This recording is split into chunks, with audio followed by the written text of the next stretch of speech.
Hello and welcome to Art with Mrs. G. In this video we'll be talking about stenciling and I'll give you some ideas for different techniques you can use. But first of all, let's think about what it is. A stencil is a pattern or design which is cut with a sharp object, normally into plastic or metal. You may see some road workers using stencils for markings and signs. These days, stencils are very popular inside houses, with people putting special designs in their bedroom and living room and inventing them themselves too. We can't talk about stenciling without mentioning the British artist Banksy, whose cheeky graffiti-style artwork appears on walls, buildings and streets and bridges all around the world wherever he travels. He frequently stencils children, famous people and rats, in particular parachuting rats. During the coronavirus pandemic in 2020, he did quite a few extra pieces of art on trains and undergrounds and the sides of buildings, although some of them later had to be removed because they weren't entirely legal. To make your stencils today, you're definitely going to need some paper or cardboard to cut your shapes or patterns out of, a pencil to draw them, and some scissors to cut them out. And then I'm going to be printing those shapes with some paint in the holes, and I might use a sponge to dab it on. I will also use some chalk, and believe it or not, I'm going to try some eyeshadow too, with a bit of cotton wool. Let's start creating really simple stencils first with a piece of paper. You need any old rough paper, fold it in half and crease it, and you're going to draw your chosen shape on the crease, on the fold of this paper, and then cut it out as neatly as possible. So here's my creased piece of paper, and I'm going to draw half a heart shape on it. And as you can see, if I fold it again, that's actually on the crease. Now I cut it out. Keep it folded and try and do one lovely continuous line to cut your shape out, because then you can use both bits of the paper. So there I have a pretty heart, and there I have the hole. This is called the positive shape and this is called the negative shape, and you can use these for printing both shapes. If you take the heart shape you've cut out and hold it down, get yourself a paintbrush and a bit of paint, then you can flick off the edge of the shape like this. Okay, hold it still, don't let it move. Okay, until you think it looks nice, and then hopefully when you take this away, if it hasn't moved, there, you get your nice stenciled shape. So that's using the positive shape that you've cut out. Don't throw these little bits away, because these can be used to make wonderful cards, by the way. As you can see, I've got two slightly smaller hearts that I've used, and I'm sticking those on so the sides just tip up off the page, and it makes a rather nice 3D card. Now I'm going to use this bit, the negative space that I've created, and I'm going to press some paint through that hole, and I'm going to use a sponge, which is very successful, and I'm cutting up an old kitchen sponge here. So I take my shape now, I think I'm going to do two of these, so put it at a slight angle. I dab just a little bit of paint on, I don't want it too thick.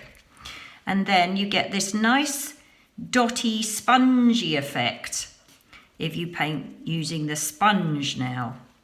I've got a little bit of pink and white, or red and white, so it's going pink, so I can have some darker patches. Careful that the edge doesn't go wobbly, that your stencil stays down. So there's my first one. That's rather nice. And then if I turn it, maybe I can have one at a different angle. And I lift very carefully, and there we have painted or printed the negative shape instead. Now you can see that from one stencil that we've cut out, we can create at least 3 different pieces of art. A butterfly shape is always a good one to use here. So if I draw the body, the top and the bottom there, and then I bring the edge of the wings round in a nice simple shape like that. So the top wing's normally a bit bigger and a bit longer, and this one is shorter. And then of course I've drawn that on the crease, on the fold, and now I cut it out.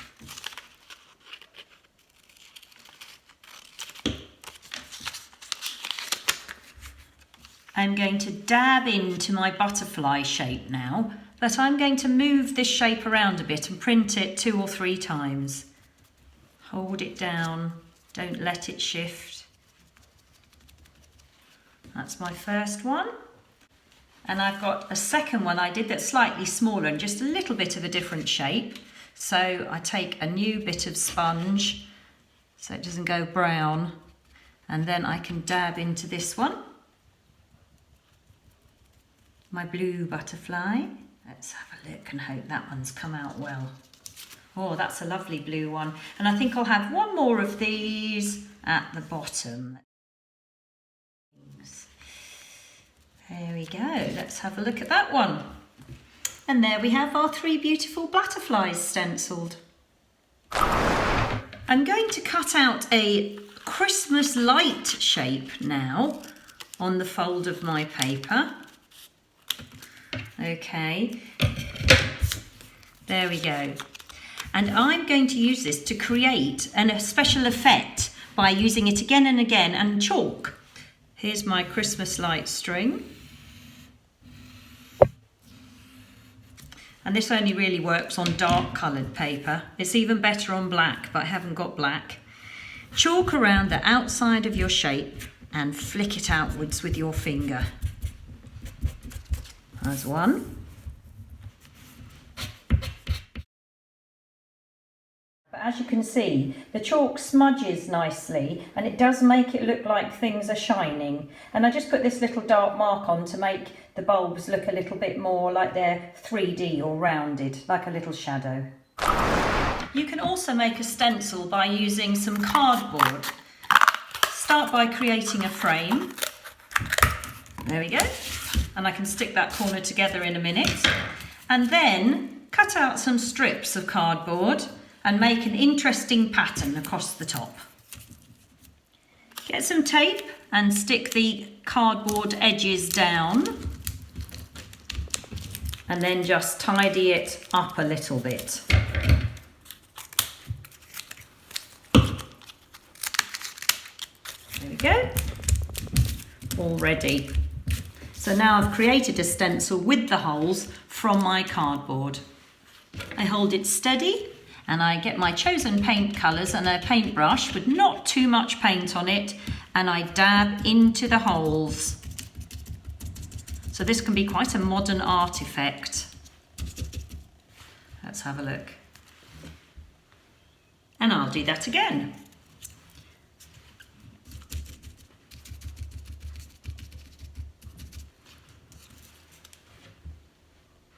You can also use makeup to do a bit of stenciling, but only if you're allowed to and if it's old stuff that you're allowed to use.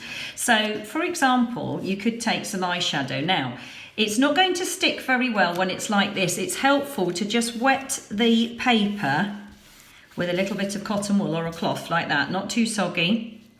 And then when you actually put the eyeshadow in the holes with the nice brush, makeup brush, it will stick better to the page. So let's have a little play with some makeup here.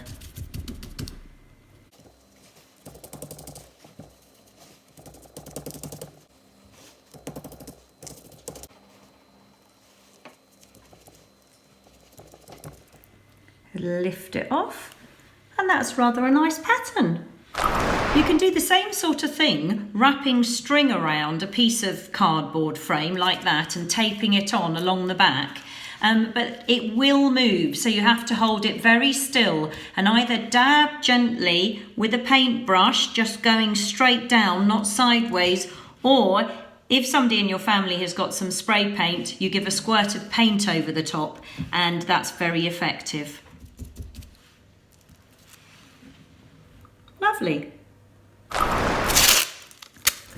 This time I'm going to block out lines all over my page using masking tape and then paint in the holes.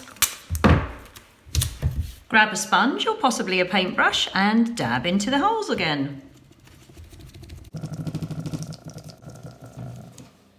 And let it dry before you pull the masking tape off.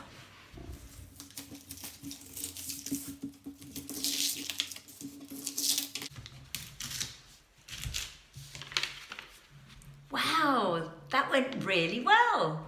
I think we should end with a challenge. So I'm going to do a little Banksy style rat stencil and think about where I can put that as a cheeky surprise for my children. So there's a big oval and then a little oval. That's the basic body shape. And then we do the pointy head going into the body. So there's the little pointy nose going on. We give it 2 ears. We join this and we give it 2 little front paws. Then it goes onto the body again. And then it's 2 little back feet. Then it goes onto the body again. And the rat's tail will curl around here. So there's our basic rat shape, which I'm now going to cut out. It's very fiddly. You may need some adult help to finish it off. There we go, is my rat shape. Now where to put it? A practice print first, I think.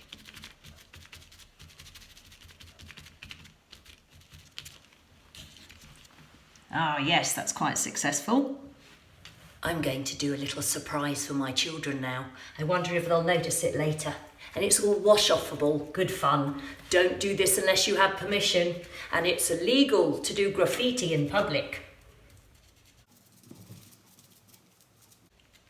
I'm going to let that dry and see if my rat shows later. Yes, I think that was quite successful. I wonder who'll notice it first, my kids or my cat? What's that? Oh, you going to eat that? Or would you like your dinner? Hey, what's that? Oh, she's not too sure. She's not too sure. What's that? Oh, look, she finally conquered her fears, the cat and the rat.